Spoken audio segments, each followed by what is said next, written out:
안녕하세요. 저는 서울 동작에 거주 중인 30대 여성입니다. 남편과 이혼한 지는 조금 됐고 돌싱녀의 삶을 만끽 중입니다. 우연히 썰TV 사연을 듣다가 제 이야기도 전달해드리면 재미있을 것 같아서 사연 보냈어요. 제가 여러분께 들려드릴 이야기는 남편과 시댁에 관한 이야기입니다.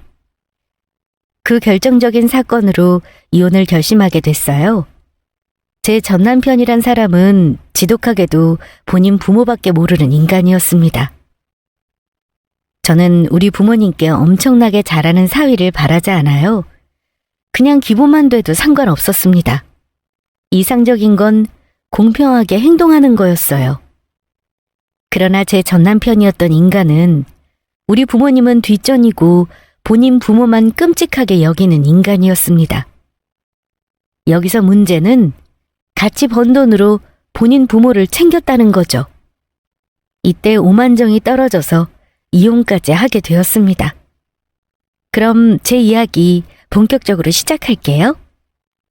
남편과 저는 지인의 소개로 만나 결혼했고 저희 친정 부모님께서 신혼집을 마련해 주셨습니다. 그 밖에 들어가는 비용은 각자 모아놓은 돈으로 해결했어요. 우리는 그냥 대출받아서 신혼집을 마련하려고 했는데 친정 부모님께서 충분히 도와줄 수 있는데 뭐하러 대출을 받냐며 선뜻 마련해 주셨습니다. 그 덕에 우리 부부는 대출 없이 신혼집을 마련했고 여유로운 마음으로 결혼 생활을 시작할 수 있었어요. 이때 결혼 전 남편은 큰 도움을 주신 친정 부모님께 감사한 마음을 갖고 있었습니다. 물론 저도 같은 마음이었지만 남편은 원금과 이자 걱정 없이 사는 게 어디냐면서 무척이나 좋아했어요. 다시 생각해도 장모님하고 장인어른 정말 대단한 것 같아. 집값 만만치 않은데 이렇게 좋은 집을 얻어주시고 말이야. 나중에 시간 지나면 집값 많이 오르겠지. 다른 사람들 다 그렇게 돈 번다는데.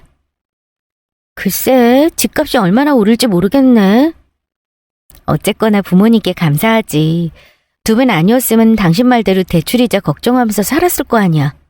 당연하지. 대출이자 그거 무시 못한다니까. 원금 갚아나가는 것도 허리 휠 지경인데 이자까지 어떻게 감당해?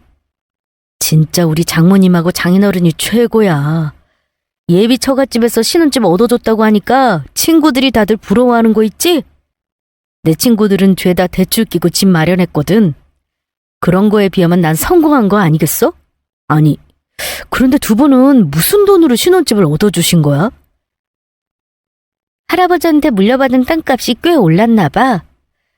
나 시집가면 보태주려고 모아놓은 돈이랑 땅 팔아서 받은 돈 합하셨대. 두 분 노후자금으로 사용하셔도 되는데 우리가 대출받아서 집 얻는다고 하니까 그냥 보태주신 거 있지? 그 돈 없어도 노후자금으로 사용할 돈 있다면서. 그래? 이야, 진짜 최고다. 아무리 부모라고 해도 이렇게까지 다 보태주는 거 쉽지 않은데. 맞아, 당연한 게 아니지. 아무튼 우리 잘 살라고 도와주신 거니까 앞으로 두 분께 잘하자. 당연하지. 그걸 말이라고 해? 난 진짜 우리 장인어른하고 장모님께 아들처럼 잘할 거야. 내가 아주 틈만 나면 얻고 다닌다. 우리 부부는 부모님의 도움에 크게 감사하며 결혼식을 올렸습니다. 남편은 크게 도와주신 부모님께 아들처럼 잘할 거라며 자신의 친부모처럼 생각하고 모시겠다고 큰소리쳤어요. 남편은 연애 때부터 우리 부모님께 서글서글하니 친근하게 행동했고 저는 그 모습을 지켜봐왔기 때문에 결혼해서도 당연히 잘할 거라고 생각했습니다. 본인 스스로 우리 부모님을 친부모님처럼 생각하고 모시겠다는 말을 지킬 거라고 생각했어요. 결혼 전에 이렇게 크게 도와주는 게 쉽지 않으니까요. 어련히 알아서 잘할까 믿고 결혼했는데 결혼하고 보니 단단히 속았다는 걸 알게 되었습니다. 당신 언제까지 잘 거야? 얼른 일어나. 아유, 머리야. 여보, 나 물 좀 갖다 줘. 뭐하고 서 있어? 물 좀 가져다 달라니까. 뭐 예쁘다고 물을 갖다 줘? 그러게 누가 술을 그렇게 마시래? 대체 어제 얼마나 마신 거야? 당신 어제 집에 어떻게 들어왔는지 기억은 나? 인사불성인 채로 겨우 집에 들어왔어.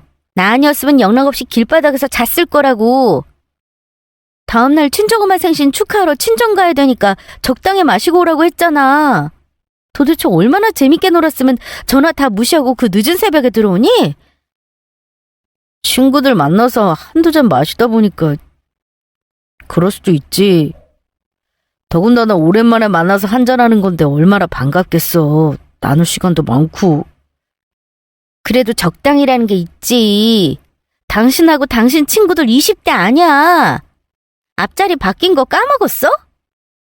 만약 28 청춘인 줄 아냐고.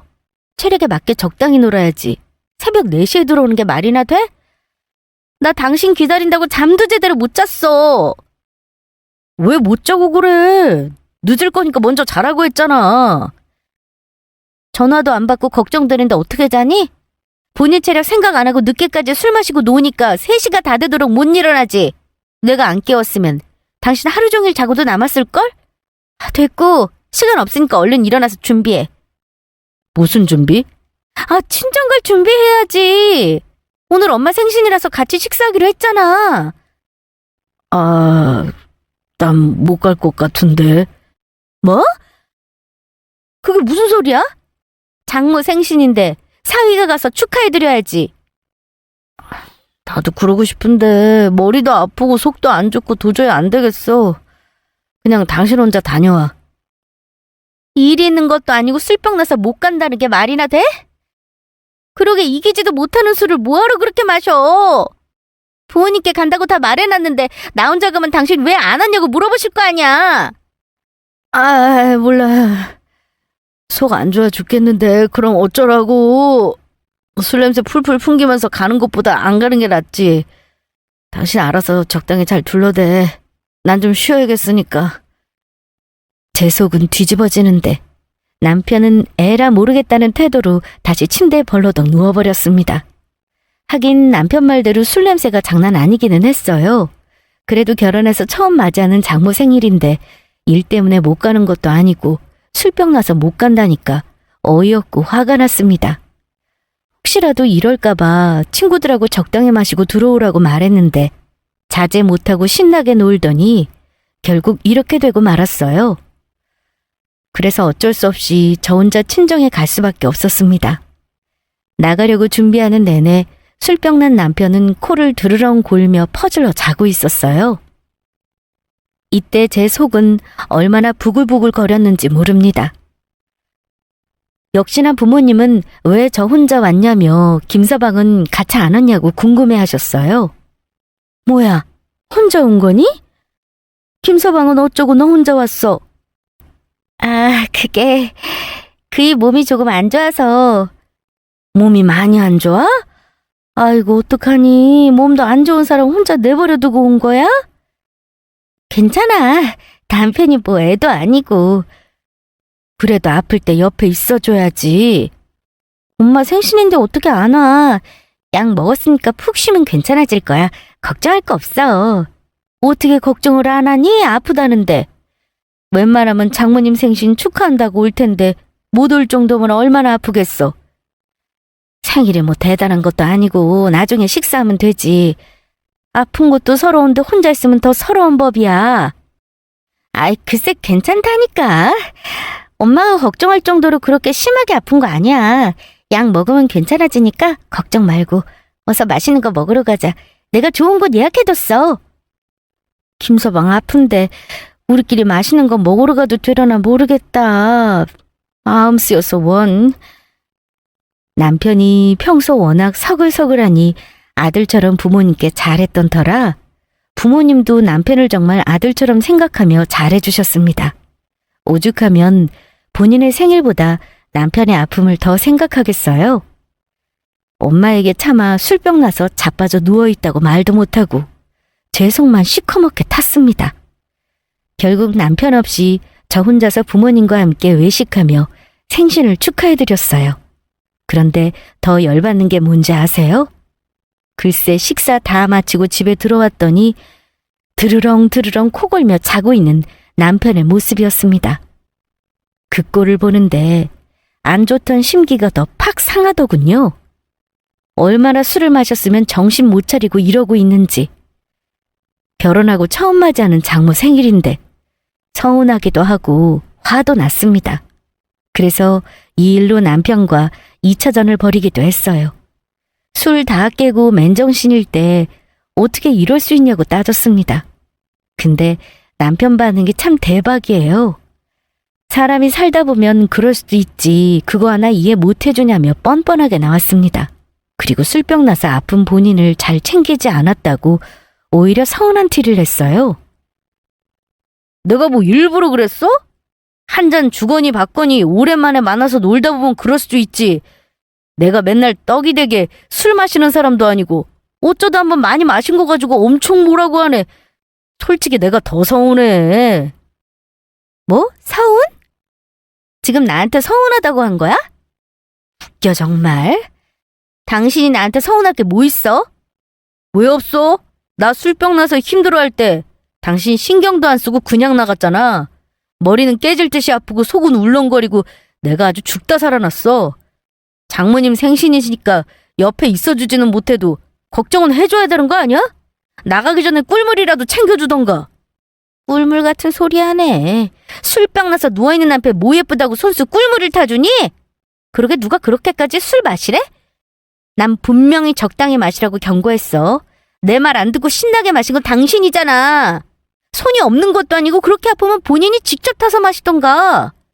와, 어떻게 그렇게 말하냐? 너무 서운하게 말하는 거 아니야? 살다 보면 그럴 수 있는 거지. 장모님 생신이 이번뿐이야? 내년에 제대로 축하해드리면 되잖아. 생신 축하해드리러 같이 못 갔다고 엄청 구박하네.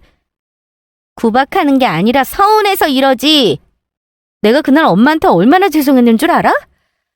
차마 술병 났다는 말은 못하고 아프다고 대충 둘러댔는데 식사하는 내내 엄마는 당신 걱정만 하시더라. 아픈 사람 혼자 두고 와서 어쩌냐. 우리 김서방 밥은 챙겨 먹었을까 모르겠다고 계속 걱정하시는데 내 속이 어땠겠어? 집에 와보니까 당신은 코 골면서 잘만 자고 있는데 속 안 뒤집어지고 배겨? 다른 날도 아니고 엄마 생신이야. 이런 날 사위로서 축하해드리지 못할 망정 술병 나서 걱정 끼쳐야겠니? 입장 바꿔서 생각해봐. 만약 어머니 생신날 내가 술병 나서 누워있으면 당신 기분 어떻겠어? 언제는 결혼하면 우리 부모님께 잘하겠다며. 이렇게 좋은 집을 신혼집으로 떡하니 마련해 주셔서 무척이나 감사하다고. 앞으로 친아들처럼 더 살뜰하게 모시겠다고 했어 안 했어? 겨우 한 번 그런 거 가지고 너무 뭐라고 하는 거 아니야? 살다 보면 실수도 하고 그런 거지. 당신은 뭐 실수 안 해? 아유 그래 알았어. 내가 미안해.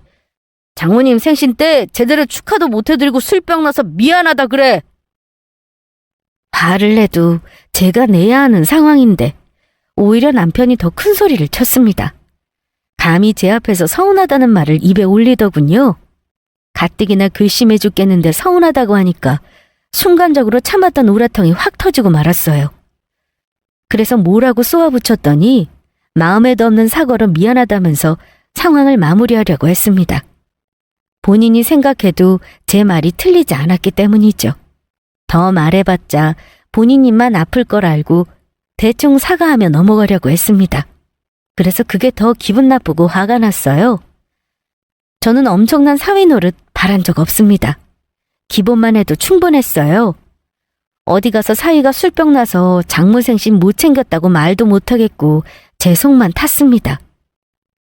진심으로 미안해하는 마음 하나 없이 어물쩍 넘어가려고 하는 모습도 괘씸했어요. 거기다 또 어이없는 건 본인 부모의 생신은 끔찍하게 챙긴다는 거였습니다. 뭐야? 당신 감기 걸렸어? 어제부터 으슬으슬한 게 몸에 안 좋네. 아무래도 감기 걸렸나 봐. 열도 있고. 약은? 방금 챙겨 먹었어. 그래? 그럼 됐네. 얼른 가게 준비해. 어디를? 아버님 생신 축하드린다고 같이 식사하기로 했지, 참. 저기 미안한데 당신은 혼자 가면 안 될까? 내가 진짜 웬만하면 가고 싶은데 몸이 너무 안 좋아. 이런 컨디션으로 가서 축하드리는 것도 민폐일 것 같고 괜히 감기 옮기면 어떡해. 마스크 쓰고 가면 되지. 아무리 그래도 결혼하고 처음 맞이하는 시아버지 생신인데 며느리가 빠지면 어떡해. 그래, 나도 진짜 되도록이면 가고 싶은데 몸이 너무 안 좋아서 그래. 지금 내 꼴을 봐. 아파서 움직일 힘도 없잖아. 열도 많이 나고. 감기약 먹었다며. 시간 지나면 괜찮아지겠지. 그깟 열이야. 약 먹었으니까 금방 내려갈 거 아니야. 약 먹었어도 몸이 진짜 안 좋다니까. 왜 이래? 내가 지금 일부러 이러는 게 아니잖아. 가만히 있어봐. 당신 혹시 지금 나한테 복수하는 거야? 뭐? 장모님 생신 때 술병 나서 안 간 걸로 복수하는 거냐고. 무슨 말도 안 되는 소리를 하고 있어. 내가 설마 그 일로 복수할 사람이야? 나 진짜 아파. 내가 얼마나 아픈지 딱 봐도 안 느껴져? 내가 이런 걸로 꾀병 부릴 사람이냐고. 안 그래도 아파서 힘든데 당신까지 왜 이래? 이때 진짜 거짓말 안 치고 온몸의 뼈 한 뼈는 다 부서질 듯 쑤시고 아팠습니다. 그냥 감기 몸살인 줄 알았는데 알고 보니 장염이었어요. 제가 장이 약해서 스트레스 받거나 음식 잘 못 먹으면 이렇게 아프곤 했는데 이날은 그동안 아팠던 것보다 더 많이 아프고 힘들더라고요. 그래서 진짜 너무 아프고 힘들어서 못 갈 것 같다고 했더니 시아버지 생신 안 챙겨주는 며느리가 어디 있냐면서 노발대발했습니다. 지는 술병 나서 친정엄마 생신 축하하러 안 간 주제에 저는 진짜 아프다는데 이걸 이해 못 해주더라고요. 그러면서 똑같이 복수하는 거 아니냐는 말도 안 되는 소리까지 했습니다. 저 그렇게 유치한 사람 아니거든요. 사람을 뭐로 보고 그렇게 말하는지 기가 찼어요. 이때 진짜 뭔 말도 안 되는 소리냐면서 막 따지고 싶었는데 너무 아파서 화낼 기운도 없었습니다. 그래서 그냥 시체처럼 늘어져 있으니까 한숨 푹 내쉬더니 혼자 시댁에 가더군요. 그리고 홀로 시댁에 다녀온 후 제게 어찌나 눈치를 줬는지 모릅니다. 제가 뭐 가기 싫어서 안 간 것도 아니고 진짜 아파서 그런 건데 본인이 한 짓은 생각 못하고 저에게 막 뭐라고 하니까 저도 감정이 팍 상했어요. 그래도 저는 제 할 도리 다 했습니다. 따로 시부에게 전화해서 아파서 못 갔다. 찾아뵙고 축하드렸어야 했는데 그러지 못해서 죄송하다. 이렇게 말씀드리고 따로 용돈까지 챙겨드렸어요. 남편은 저희 엄마에게 전화 한 통 없었거든요. 용돈이고 뭐고 국물도 없었으면서 저한테 그러는 거 아니라고 막 서운한 티를 내니까 저도 좋게 안 나가게 됐어요. 이때부터 남편과 제 사이에 균열이 생겨나기 시작했고 그게 결정적으로 벌어진 계기가 생긴 건 시모의 환갑을 앞둔 시점이었습니다. 뭐? 3천만 원을 어쩌고 어째? 그걸로 엄마 여행 보내드리겠다고. 그니까 왜 그 돈으로 어머님 여행을 보내드리냐고. 남편과 저는 결혼하고 나서 양가 부모님에게 사용할 돈을 같이 모으고 있었습니다. 원래 계획은 양쪽 부모님께 들어갈 돈 모으기였는데 어쩌다 보니 환갑 때 사용할 돈으로 변경됐어요. 마침 양가 부모님 연세가 크게 차이가 나지 않아서 환갑 때 기념될 만한 선물을 드리면 좋겠다 싶어서 돈을 모았고 그게 어느덧 3천만 원이라는 큰 돈이 되었습니다. 양쪽 부모님께 드릴 거니까 반씩 나눠서 1,500만 원씩 드려야겠다 생각하고 있었는데 갑자기 그 돈으로 부모님 여행을 보내주고 싶다고 하더군요. 아니, 보내주는 건 상관없는데 같이 모은 3천만 원을 본인 부모에게 홀랑 다 쓰고 싶다고 하는 게 문제였습니다. 반은 우리 부모님에게 사용해야 할 돈인데 왜 그 돈으로 여행을 보내드리겠다고 하는 건지 이해가 안 됐어요. 그래서 남편과 말다툼할 수밖에 없었습니다. 아니, 자식으로서 여행 좀 보내드린다는 게 잘못된 건 아니잖아. 마침 엄마 환갑이니까 기념 삼아 여행 보내드리면 좋지. 우리 엄마 그동안 고생하면서 나 키운다고 그 흔한 해외여행 한번 못 가신 분이야. 불쌍하지도 않냐? 이번 기회에 아들하고 며느리가 해외여행 보내드린다고 하면 얼마나 좋아하시겠어? 그래. 해외여행 좋지. 환갑 기념으로 해외여행 보내드리는 거 좋아. 그런데 내 말은 왜 우리가 모은 돈으로 보내주냐 이거잖아. 내가 어느 포인트로 화를 내는지 이해가 안 돼? 양쪽 부모님 환갑 때 사용하려고 같이 모은 돈인데 그 돈을 다 어머님 여행 비용으로 사용하면 안 되지. 와, 진짜 째째하다 째째. 가족끼리 뭘 그런 걸 따지고 있어? 장모님은 또 돈 모아서 드리면 되잖아. 뭐 별것도 아닌 걸로 발끈하고 그래? 언제 모아서 드린다는 거야? 우리 이 3천만 원 모은 지 2년 다 돼가. 어머님 생신 지나고 몇 달 후면 우리 아빠 생신인데 몇 달 사이에 3천만 원 마련할 수 있어? 말이 되는 소리를 해야 들어주든가 말든가 하지. 어떻게 같이 모은 돈을 어머님 여행 보내드리는 돈으로 홀랑 다 사용한다는 소리를 해? 우리 이거 양쪽 부모님 환갑 기념으로 사용하기로 한 거잖아. 그럼 그에 맞게 사용해야지. 어머님 환갑만 챙기자는 게 말이나 돼? 그러니 내가 화 안 내게 생겼냐고. 그래, 원래 취지는 양쪽 부모님 환갑 때 사용하려고 모은 거긴 한데 바꾸면 되지. 어차피 우리가 이렇게 돈 모으고 있는 거 양쪽 부모님 모르고 계시잖아. 우리 엄마랑 아버지 제대로 해외여행 한 번 못 가보셨어. 반면에 장인 장모님은 해외여행 다녀오신 적 있다면서. 그럼 우리 부모님께 좀 양보해도 되지 않아? 내가 그동안 두 분께 얼마나 잘했냐? 솔직히 남편이 친정 부모님께 이렇게 잘했으면 이깟 3천 시댁 위해서 쓸만도 하잖아. 당신 뭐 혼자 꿈이라도 꾸니? 당신이 우리 부모님께 뭘 잘했는데? 당신 말처럼 진짜 잘했다면 시부모님 해외여행 얼마든지 보내드릴 수 있어. 결혼 전에는 친아들처럼 대해달라면서 넉살 좋게 굴어대더니 결혼해서는 이런저런 핑계대면서 거리뒀잖아. 그래서 우리 부모님이 당신한테 얼마나 서운해하시는 줄 알기나 해? 그래. 말 나온 김에 어디 한번 조목조목 따져보자. 우리 엄마 생신 때 당신 술병 나서 같이 식사 못한 거 기억하지? 난 장염 때문에 열이 38도 가까이 올랐고 진짜 아파서 못 갔어. 그런데 당신은 술병 때문에 못 갔잖아. 생각했으면 그 다음날 처갓집 가니까 적당히 마시고 조절했어야지. 얼마나 우리 엄마 생일을 대충 생각했으면 술을 그렇게 마셔? 그래, 오랜만에 친구들 만나서 조절 못해 많이 마셨다고 쳐. 그럼 적어도 전화 한 통은 드렸어야 될 거 아니야. 찾아뵙고 인사드리는 건 바라지도 않아. 전화로 늦었지만 생신 축하드린다. 말 한마디 하니까 그렇게 힘들어? 그래도 나는 따로 전화드려서 축하드린다고 말씀드리고 용돈까지 챙겨드렸어. 당신은 뭐야? 그러고도 우리 부모님께 잘했다고 할 수 있어? 결혼 전에는 우리 부모님께 친아들처럼 그렇게 잘하더니 결혼해서는 싹 바뀌었잖아. 우리 부모님이 당신을 얼마나 예뻐하시는데 어떻게 본인 부모만 생각할 수 있어? 진짜 해도 너무하잖아. 본인 부모만 챙기려고 하는 남편에게 너무 화가 나서 참지 못하고 꽥 소리치며 그간 쌓였던 감정까지 다 풀었습니다. 그랬더니 제 말을 듣고 잠시 당황하는 듯 하더니 계속해서 해외여행 보내드리고 싶다고 쓸데없는 고집을 피워댔어요. 내가 뭘 변했다고 그래? 난 장인 장모님께 최선을 다했거든? 이 정도면 잘하는 거지 뭘 그렇게 바라는 게 많아? 아무튼 난 이 돈으로 우리 엄마랑 아버지 해외여행 보내드릴 거야. 무슨 초등학생도 아니고.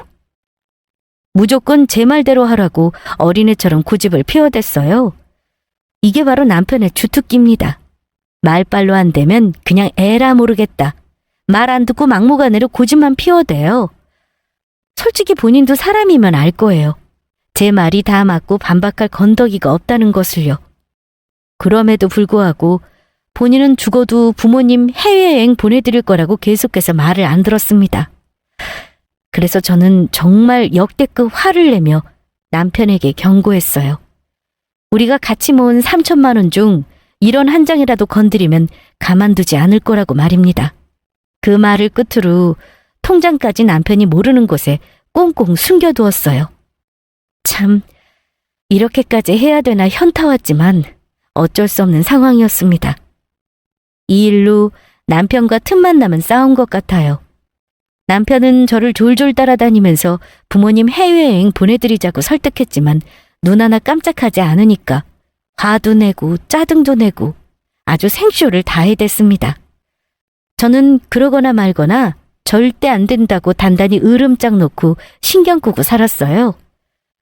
그러던 어느 날이었습니다. 갑자기 남편이 친정에 다녀오라며 제게 현금 봉투를 내밀었어요. 저는 이게 뭐냐고 물었고 남편은 그동안 본인이 너무한 것 같아서 장인 장모님 챙겨드리고자 용돈을 준비했다고 했습니다.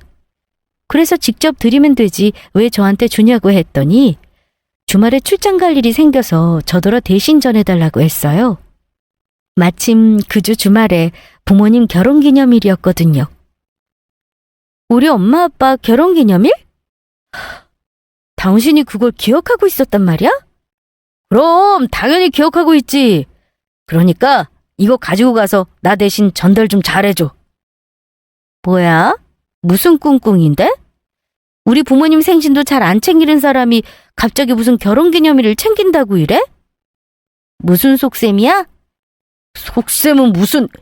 이제라도 잘 챙겨드리려는 사람 마음을 그렇게 오해하냐? 아니, 내가 그동안 곰곰이 생각을 좀 해봤어. 당신 말 듣고 보니까 정말 뭐 하나 제대로 해드린 게 없더라. 당신한테도 그렇고 장인 장모님께 사위로서 면목이 없더라고. 내가 그동안 우리 부모님만 챙겨서 미안해. 많이 서운했지? 그때는 인정하기 싫어서 아니라고 막 우겼는데 당신 말이 맞아. 내가 잘한 거 하나 없지. 그간 서운하게 해서 미안해. 갑작스런 남편의 사과. 이 인간 고집이 보통 아니거든요. 생각지도 못한 사과를 받게 돼서 뭔가 얼떨떨했습니다. 그래서 지금 쇼하는 거냐고.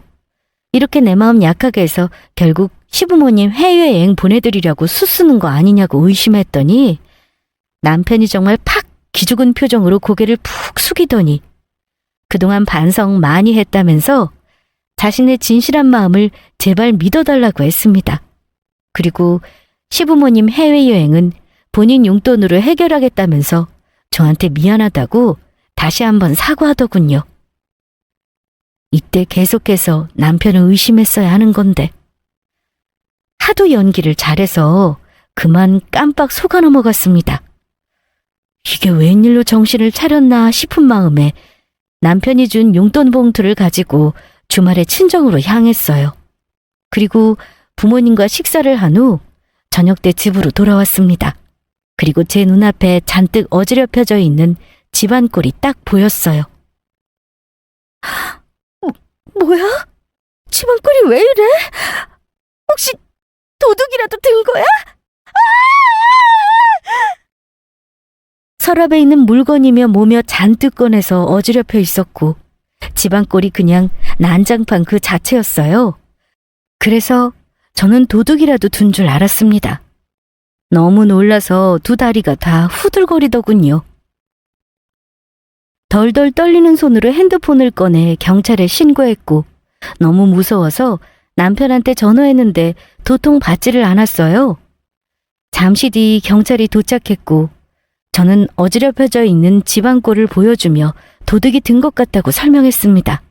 그러자 경찰이 여기저기 살펴보더니 고개를 갸웃거리며 이렇게 말했어요. 혹시 몰라서 사람 숨어있을 만한 곳은 다 살펴봤는데 다행히 아무것도 없네요. 혹시 도둑이 들었다고 생각하는 이유나 정황 증거가 있을까요? 네?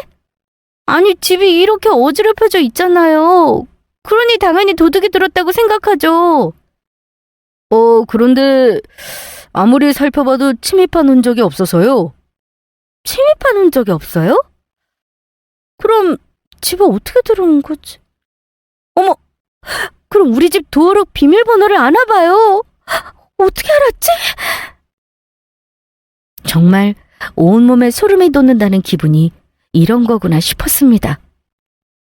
누군지 알 수 없는 도둑이 우리 집 도어록 비밀번호를 알고 들어왔다는 생각에 너무 소름 끼치고 무서웠어요.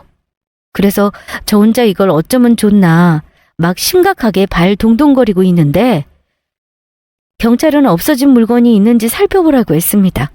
서둘러 반지랑 목걸이가 들어있는 보석함을 살펴봤는데 다행히 그대로 있었고 돈이 될 만한 다른 물건도 모두 그대로 있었습니다. 그래서 다행히 가져간 물건은 없는 것 같다고 하자 경찰은 도둑이 든 게 아닌 것 같다고 하더군요. 집에 돈이 될 만한 물건이 이렇게 많은데 그대로 두고 집만 어지럽히는 도둑이 어디 있냐면서 뭔가 이상하다고 했습니다. 그 말을 들으니 정말 이상하긴 하더라고요.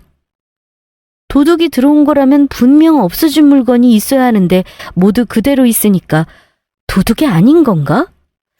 그럼 대체 집안 꼴이 왜 이러나? 어리둥절했습니다. 그 순간 번뜩이며 뭔가 제 머릿속을 확 지나갔습니다. 통장! 남편과 제가 같이 모은 3천만 원이 들어있는 통장. 그 통장이 순간적으로 딱 생각났습니다. 남편이 하도 그 돈으로 시부모님 해외여행 보내드릴 거라고 고집을 부려서 제가 남편 몰래 숨겨놨었거든요. 저는 서둘러 불안한 마음으로 통장을 숨겨놓은 곳으로 향했습니다. 그리고 그곳에 있던 통장은 온데간데 없이 사라져 있었고 남편이 남겨놓은 쪽지만 덩그러니 놓여 있었어요. 여보, 나 부모님이랑 환갑 기념으로 9박 10일 해외여행 다녀올게. 당신 속이고 여행 가는 건 미안하지만 이번 기회에 부모님께 제대로 효도하고 싶어.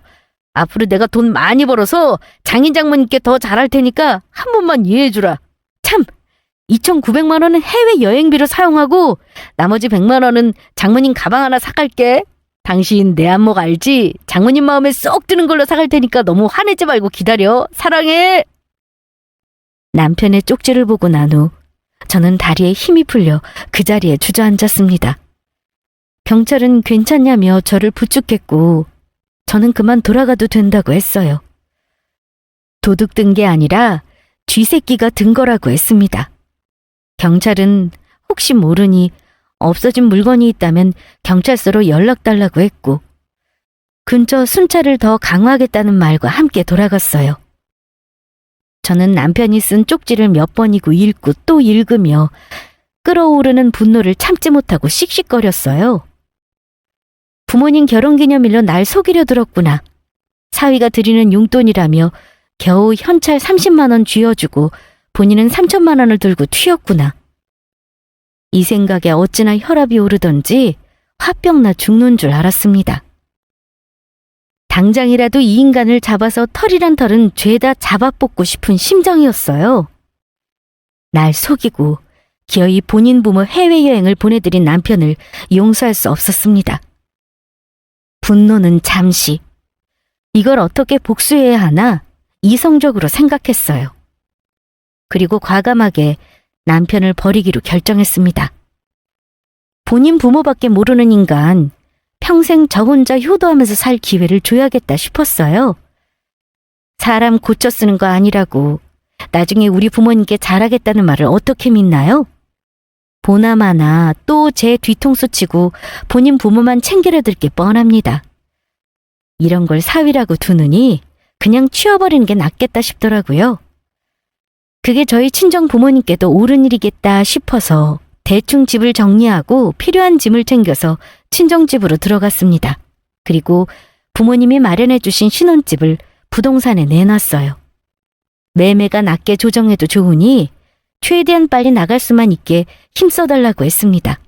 그간 집값이 많이 올라서 금액 낮춰서 손해보는 장사는 아니었어요.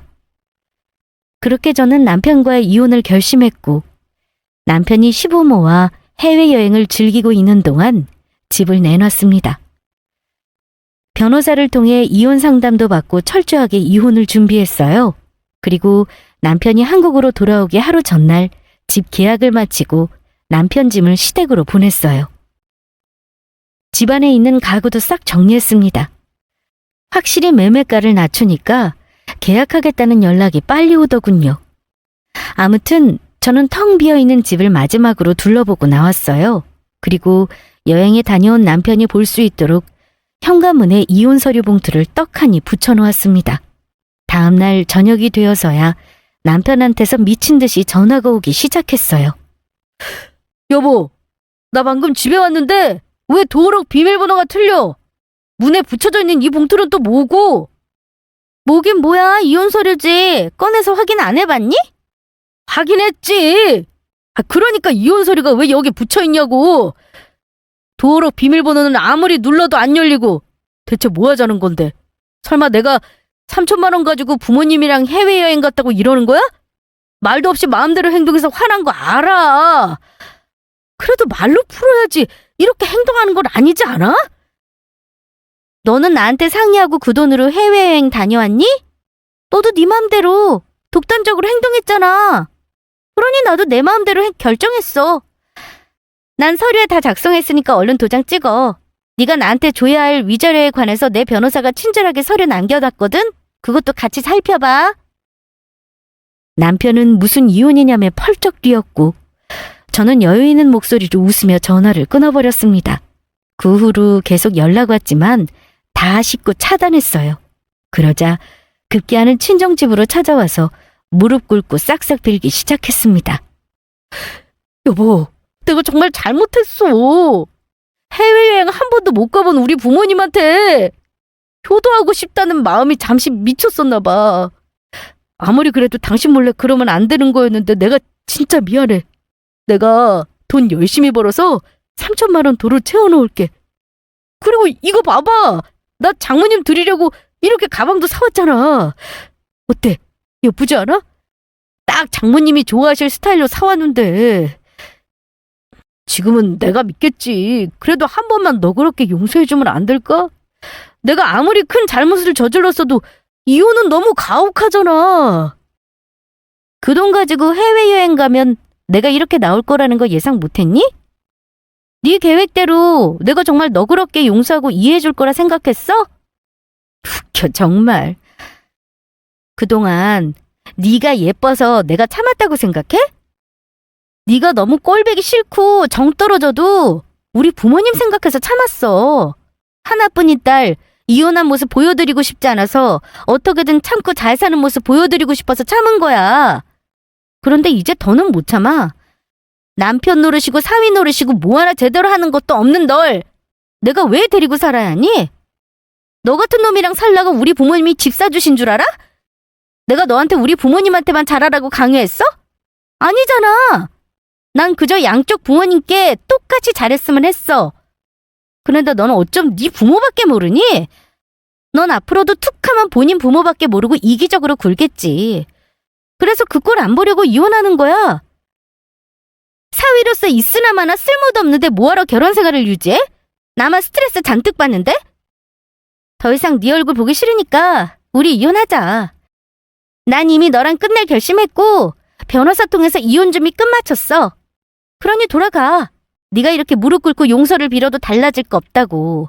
아주 꼴도 보기 싫으니까 썩 꺼지란 말이야. 남편은 계속해서 제 바지가랑이를 붙잡으며 잘못했다고 애원했고 저는 그런 남편을 밀치며 떼어내려고 용썼어요. 그러자 집안에서 이 상황을 지켜보던 친정 엄마가 굵은 소금을 들고 나와서는 남편에게 뿌려대며 우리 딸 그만 괴롭히라고 소리쳤습니다. 우리 딸 속 썩이지 말라고 잘해준 거지.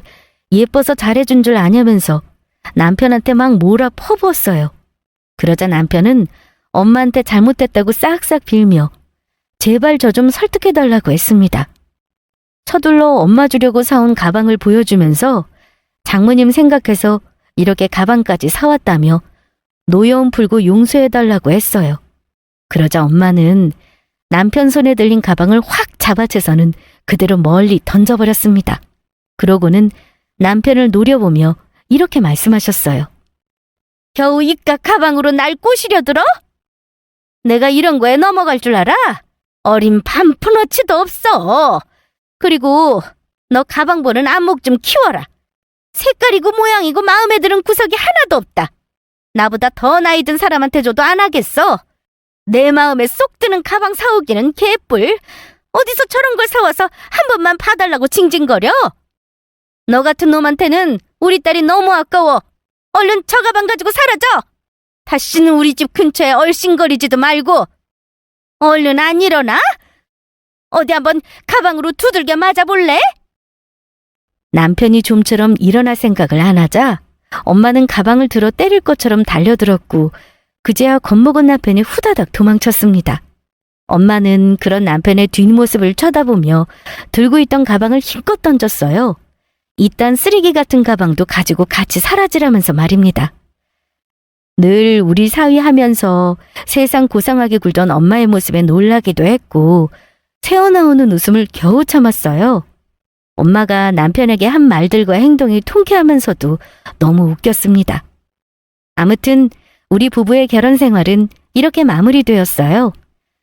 남편은 끝까지 이혼 못하겠다고 질척거렸지만 결국 소송에서 패하고 저와 남이 되어버렸습니다. 저는 남편에게 위자료며 뭐며 다 챙겨받았고 현재 친정 부모님과 함께 지내고 있어요. 여러분은 저 같은 꼴 당하지 말고 결혼하기 전에 면밀히 살펴보세요. 결혼할 남자가 본인 부모에게 어떻게 행동하는지 눈여겨 살펴보고 신중하게 선택해서 결혼하셨으면 좋겠습니다. 안 그러면 저처럼 황당한 일 겪게 되실 거예요. 어쨌거나 이렇게 제 전 남편에 관한 이야기는 끝입니다. 그 인간이 어떻게 살건 말건 관심 없지만 재혼하지 말고 평생 본인 부모만 생각하면서 살았으면 좋겠어요. 그래야 다른 집 귀한 자식이 덜 고생할 테니까요. 그럼 지금까지 저의 긴 사연 들어주셔서 감사합니다.